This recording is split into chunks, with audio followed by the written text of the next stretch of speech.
Hello, I'm Tim and I have too many books.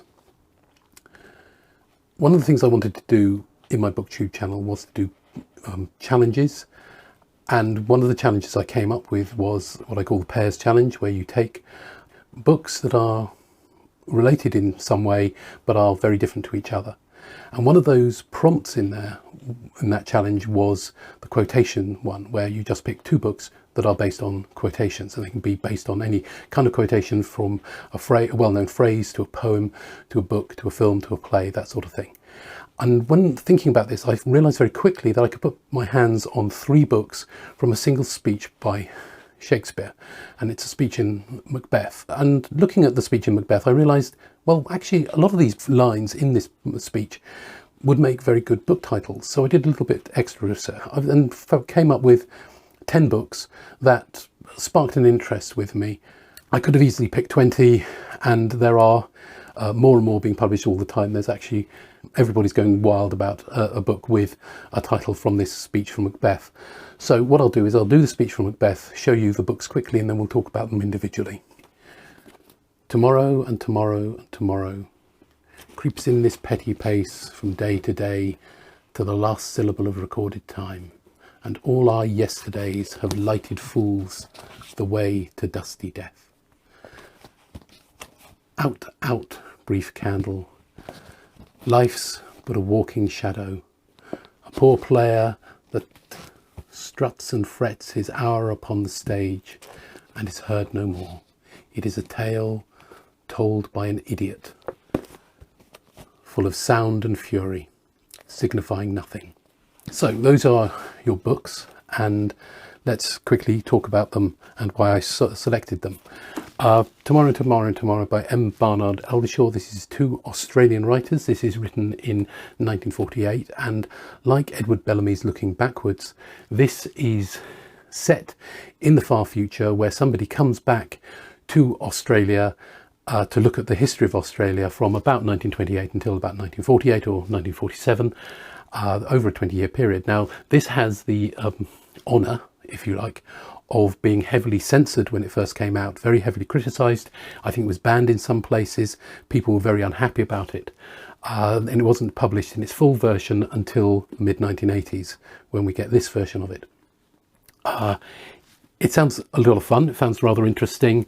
I like these stories where you go back and say, go back from a socialist utopia and say, well, this is how the world used to be when nothing worked and everything was terrible, and how wonderful it is now in the far future compared with it. So that sounds very interesting. The next book is Day After Day. I'm not entirely sure that this one works. This is by Nansen.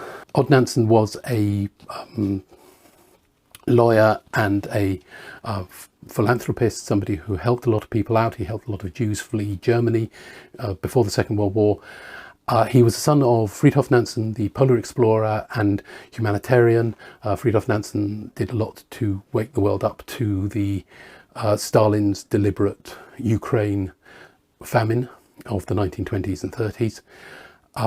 And Odd Nansen, much like his father, as I say, a humanitarian and a philanthropist, he was jailed by the Nazis when they invaded Norway. He was put in a concentration camp north of the Arctic Circle and was later sent to Sachsenhausen.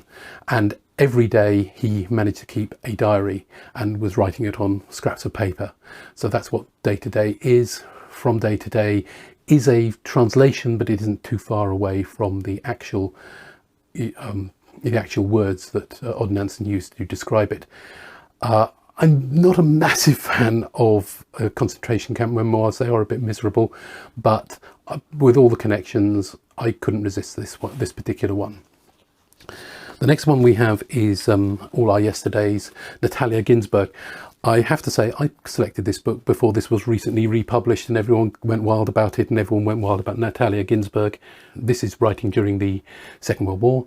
Was married to a socialist in fascist Italy, so they had interesting time of it.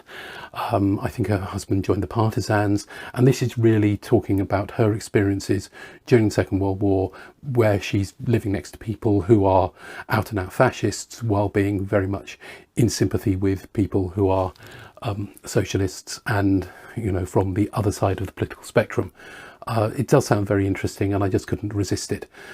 But like I said, it has been recently republished, and everybody is going wild about it. Way to Dusty Death, Alistair MacLean. When I was growing up, there were three major authors of adventure thrillers: Alistair MacLean, Desmond Bagley, and Hammond Innes. Alistair MacLean was probably the most successful of those. I think 13 of his books got turned into novels, and it was pretty much he'd put out a novel, then make a film of it throughout the 1960s and early 70s. The Way to Dusty Death was indeed made into a movie, and it features, I think, motor racing, possibly Formula One racing, as a standpoint. He did apparently have a very interesting writing process where he would do 6 months of research and then write a book in about 3 weeks, which is always, well, might not be a good thing in general, but is a rather interesting way of writing. Maybe that they say his quality went down in his later life, and that's perhaps because of it. One of the fun things about Alistair MacLean is that his women are cardboard cutouts, and he spends an awful lot of time talking about how wonderful his men are. And, you know, you can read Alistair MacLean for the inadvertent homoeroticism. When they were making Guns of Navarone, one of the first film they made of Alistair MacLean's work, Gregory Peck is said to have said that all major characters were in love with each other. It was a sort of very big sort of love quadrilateral that was going on.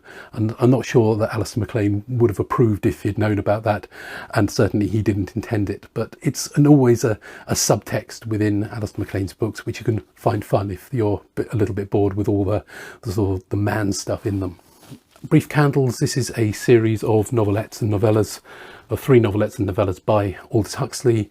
Aldous Huxley best known for things like The Doors of Perception and Brave New World.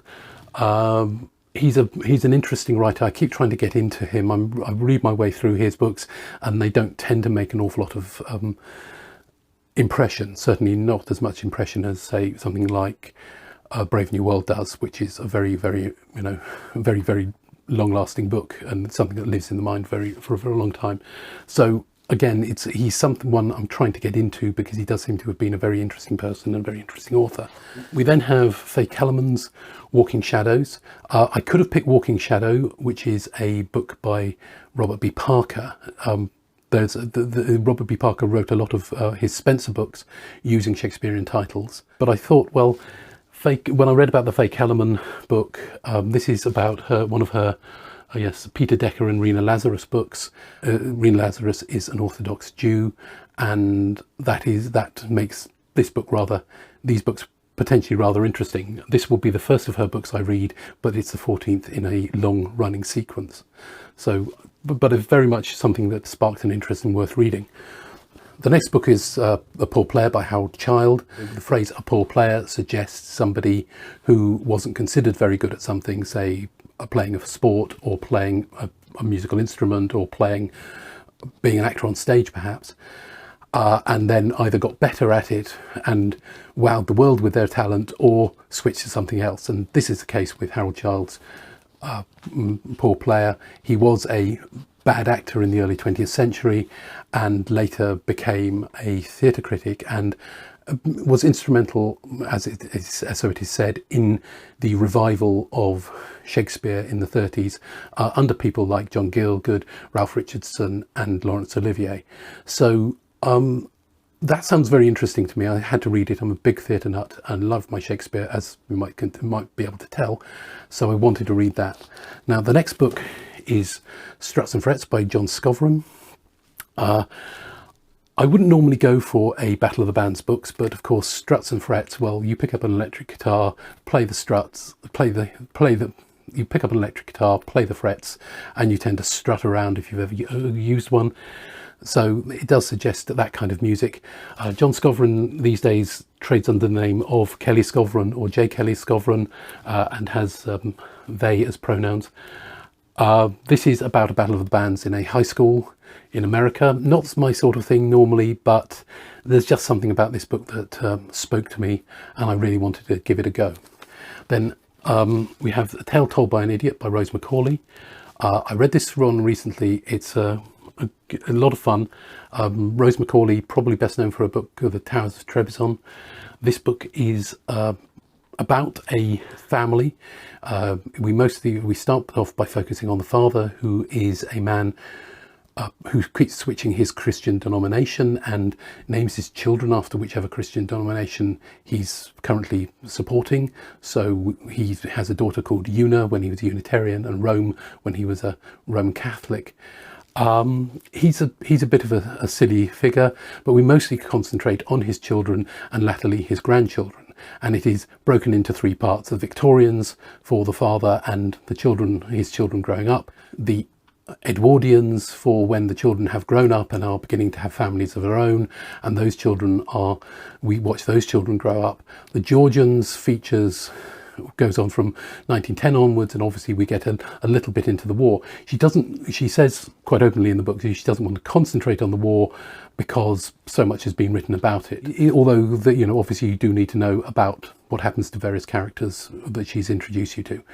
It is mildly comic book, and it's quite a lot of fun, and I certainly enjoyed reading it a lot when I read it. And the final book, William Faulkner, Sound and Fury, The Sound and the Fury, much like The Fast and the Furious.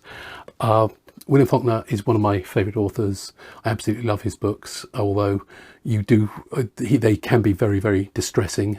Southern Gothic can be a bit of a hard slog, and you do feel like putting the book down and going off and reading something lighter instead.